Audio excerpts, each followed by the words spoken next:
پیشاب یا پاخانے کے بعد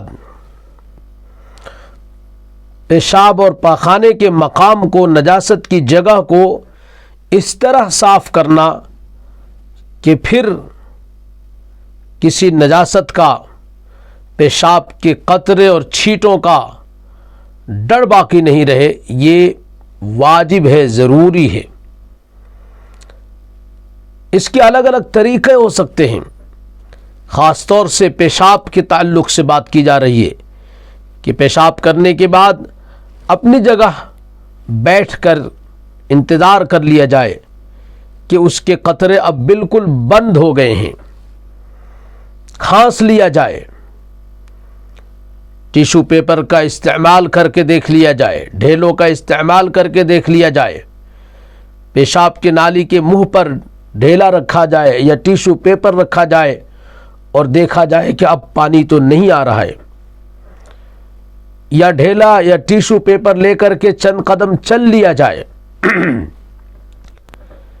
یا دونوں پیروں کو گھمایا جائے۔ جس طرح سے بھی ہو، اس بات کو یقینی بنانا کہ ہاں اب پیشاب نہیں آئے گا، اس کا قطرہ اب نہیں آئے گا۔ To make it sure that there will be no drop of urine any longer. It's obligatory، یہ ضروری ہے۔ سب سے بڑے مفتی اپنے وقت کے حضرت مفتی محمود الحسن گنگوہی رحمہ اللہ نے یہ بات لکھی ہے، ان کی یہ فتویٰ ہے، فتوے کی کتاب ہے فتاوی محمودیہ، اس کے یہ 5ویں جلد ہے اس کی، اس میں 290 نمبر کے پیج پر 290 پر یہ بات لکھی ہوئی ہے کہ آج کل اکثر لوگوں کو اس کی ضرورت پڑتی ہے کہ وہ احتیاط سے کام لیں۔ اکثر لوگوں کو پیشاب کا قطرہ جب رکا، پہلی مرتبہ پیشاب آنا بند ہوا، اس کے بعد بھی قطرے آتے ہیں، اس لیے پیشاب کے قطروں کے بند ہونے کے بعد، پیشاب کے بند ہونے کے بعد ڈھیلے کا استعمال کرنا چاہیے، اور جب اطمینان ہو جائے تب فائنلی پانی سے دھونا چاہیے۔ اگر ایسا نہیں کیا گیا تو کپڑا بھی گندا ہوگا، اگر وضو کر لیا گیا ہے جلدی سے تو وضو بھی ختم ہو جائے گا، اگر وضو کے بعد قطرہ آتا ہے، وضو ہی نہیں ہوا تو پھر نماز نہیں ہوگی، اگر نمازی ہے مسجد میں جلدی سے چلا گیا ہے وضو کر کے، پیشاب فوراً کیا، وضو کیا اور پھر فوراً مسجد میں چلا گیا ہے، تو ہو سکتا ہے کہ کچھ قطرے اس کے پیشاب کے مسجد میں بھی گر جائیں۔ یہ اس کا نقصان ہے۔ اس کا دوسرا بڑا نقصان یہ ہے جو آخرت میں ہوگا، کہ جو لوگ اس طرح کی غلطیاں کرتے ہیں جلدی بازی میں، اگر واقعتاً ان کو پیشاب کے قطرے آتے ہیں بعد میں، وضو کے بعد، پیشاب کرنے کے بعد، اور وہ کپڑے پہن لیتے ہیں، وضو کر لیتے ہیں، تو اب ان قطروں کی وجہ سے، اس میں احتیاط نہ کرنے کی وجہ سے قبر کا عذاب ہوتا ہے۔ نبی علیہ الصلاۃ والسلام کے زمانے میں ایسا ہوا کہ آپ صلی اللہ علیہ وسلم مدینے یا مکے کے ایک باغ سے گزر رہے تھے، 2 قبروں سے 2 انسانوں کی آواز آپ نے سنی کہ ان کو عذاب ہو رہا تھا۔ نبی علیہ الصلاۃ والسلام نے فرمایا انہما لیعذبان وما یعذبان فی کبیر، کہ ان دونوں کو عذاب ہو رہا ہے،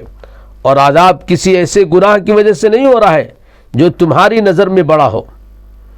نبی علیہ الصلاۃ والسلام نے فرمایا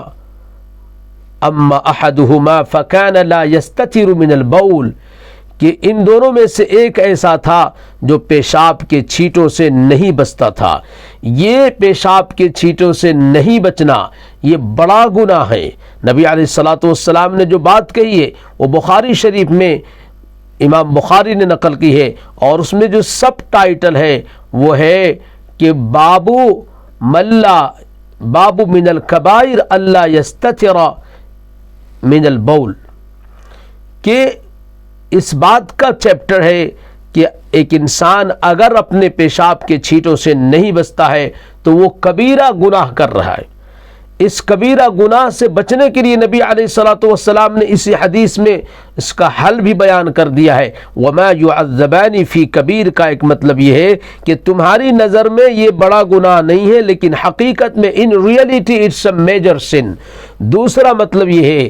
کہ میجر سن ہے لیکن اس سے بچنا مشکل نہیں ہے، it's easy to avoid and shun it, کہ اس سے بچنا آسان ہے، اور وہ طریقہ ہے کہ استبرا کیا جائے